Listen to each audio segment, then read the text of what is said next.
Hari ini kita sudah masuk ke sesi 3. Tonton video ini sampai selesai. Jangan lupa kopinya.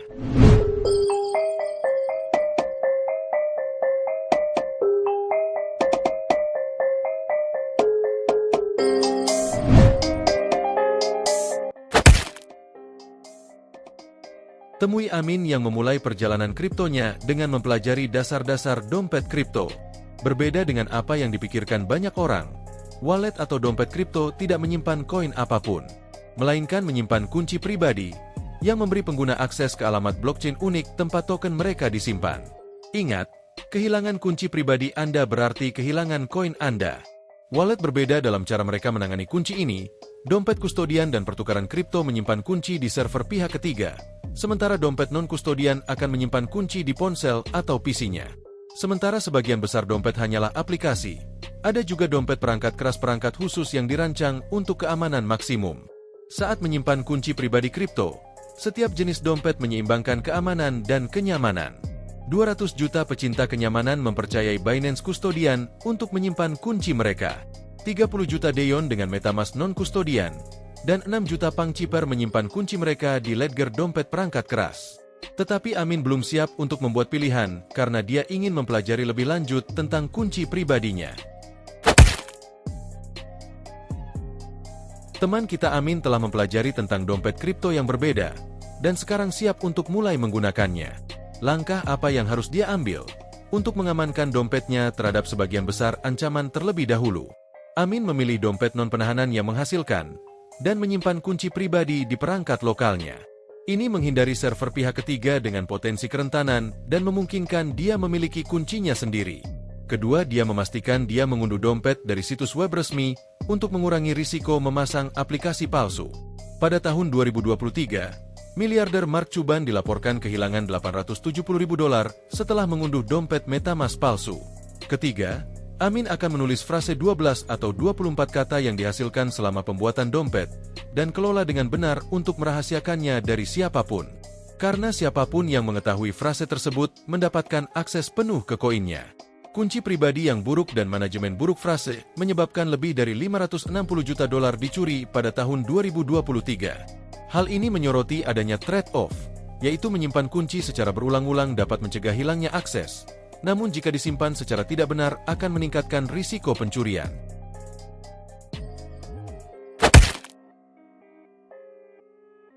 Saat menyiapkan dompet kripto non-penahanannya, Amin menemukan jendela frasa cadangan yang menampilkan beberapa kata acak.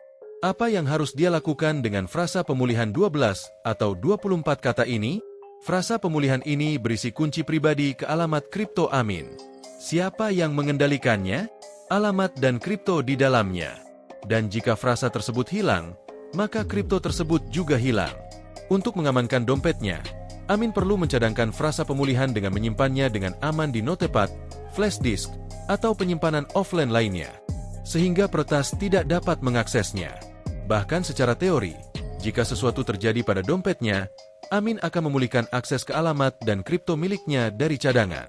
Peretas sering menyamar sebagai dukungan teks atau tokoh terpercaya lainnya untuk mengelabui orang agar mengungkapkan frasa pemulihan mereka. Itulah sebabnya Amin tidak boleh membagikan frasa ini dengan siapapun.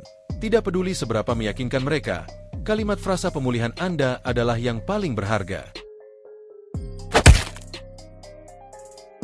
Amin telah memasang dompet non-penahanan yang mencadangkan frasa pemulihannya dan sekarang siap untuk menjelajahi opsi keamanan lanjutan. Otentikasi dua faktor adalah metode keamanan yang banyak digunakan, yang menambahkan langkah ekstra untuk mengonfirmasi tindakan yang umumnya diterapkan di bursa terpusat dan dompet kustodian untuk menjaga keamanan transaksi dan penarikan. Amin berencana untuk menggunakan tindakan sederhana, namun efektif ini. Dompet multi tanda tangan menambahkan lapisan keamanan lain dengan memerlukan tanda tangan dari beberapa kunci pribadi untuk transaksi. Bahkan jika satu kunci hilang, dana tetap aman. Namun dompet perangkat keras menawarkan keamanan terbaik dengan menyimpan kunci pribadi secara offline meskipun harganya mahal dan tidak semudah dompet perangkat lunak untuk digunakan. Akhirnya Amin dapat menggunakan solusi identitas digital untuk memverifikasi bahwa itu benar-benar dirinya yang membuat dompet. Transaksi menyediakan opsi aman lain dalam perangkatnya Web3, menawarkan banyak langkah keamanan yang memberdayakan pengguna seperti Amin untuk melindungi dana mereka secara efektif. Teman kita Amin baru saja memperoleh mata uang kripto pertamanya dan ingin menjaganya tetap aman. Mari kita lihat praktik terbaik apa yang perlu dia ikuti untuk keamanan dan privasi online. Amin tidak akan membagikan alamat dompetnya kepada siapapun untuk menjaga anonimitas semuanya. Alamat kripto miliknya sangat rahasia yang berarti tidak ada seorang pun yang dapat mengidentifikasi dompet seseorang tanpa petunjuk memposting alamatnya atau membicarakan saldonya secara online. Karena akan memberikan petunjuk kepada perampok yang menargetkan pemilik kripto. Seperti pada tahun 2024, Departemen Kehakiman Amerika menghukum seorang pemimpin kejahatan yang mengatur penculikan dan perampokan untuk mencuri kripto dengan todongan senjata. Amin juga tidak akan membagikan data pribadinya seperti nomor telepon, email, atau kontak lainnya secara online. Penipu mungkin menggunakannya untuk melewati autentikasi dua faktor dengan pertukaran SIM atau dengan mengirim spam ke Amin dengan tautan. Seperti pada tahun 2022, geng penukar SIM mencuri $400 juta dalam kripto. Peluang yang terbuka dengan kripto datang dengan tanggung jawab untuk peduli terhadap keamanan. Teman-teman Amin meminta dia untuk berhati-hati dan tidak terjebak dalam penipuan yang mengiming-imingi pendatang baru dengan menjanjikan penipuan proyek. Salah satu penipuan yang umum adalah skema Ponzi, di mana pengembalian dibayarkan kepada investor lama menggunakan modal investor baru. Keuntungan skema ini runtuh ketika investasi baru mengering yang menyebabkan pintu masuk terakhir. Adapun kerugian skema Ponzi yang terkenal seperti OneCoin pada tahun 2017, menyebabkan investor kehilangan $4 miliar ketika jatuh. Amin juga belajar tentang rug pull, di mana penipu mempromosikan proyek baru hanya untuk menghilang bersama investor. Setelah mereka mendapatkan dana yang cukup, secara harfiah menarik di bawah kaki mereka. Pada tahun 2021, proyek D5 yang disebut Anubis DAO, melihat pengembang menghilang dengan dana investor sebesar $60 juta. Penipuan mengeksploitasi keserakahan orang dengan menjanjikan keuntungan besar seperti 100% per bulan, dan banyak yang mempercayainya dengan uang mereka, berharap menjadi jutawan dalam semalam.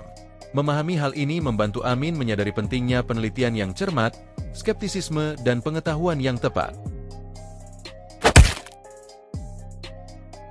Amin mengetahui bahwa meretas dompet kripto secara langsung hampir mustahil. Para penipu menipu orang agar menyerahkan kunci dan koin mereka. Para phisher meniru platform populer yang membuat aplikasi palsu untuk mencuri kunci dan aset. Pada tahun 2022, serangan phisher terhadap pengguna OpenSea mengakibatkan lebih dari $1,7 juta dicuri. Romance scam atau pick buying melibatkan hubungan palsu untuk membujuk korban agar berinvestasi dalam proyek palsu atau mentransfer aset secara langsung. Pada tahun 2023, korban kehilangan lebih dari $85 juta karena penipu yang menyamar sebagai drainers. Ini adalah kontrak pintar jahat yang mengosongkan dompet ketika korban tanpa sadar menandatangani transaksi izin. Melalui aplikasi palsu, para peretas seringkali membobol akun selebriti untuk memposting tautan ke aplikasi pemeras ini. Pada tahun 2023, seorang pemeras mencuri $59 juta. Untuk melindungi kripto miliknya, Amin harus tetap berhati-hati, hindari tautan email yang tidak diminta, hindari menghubungkan dompetnya ke aplikasi yang tidak dikenal, dan waspada terhadap hubungan online.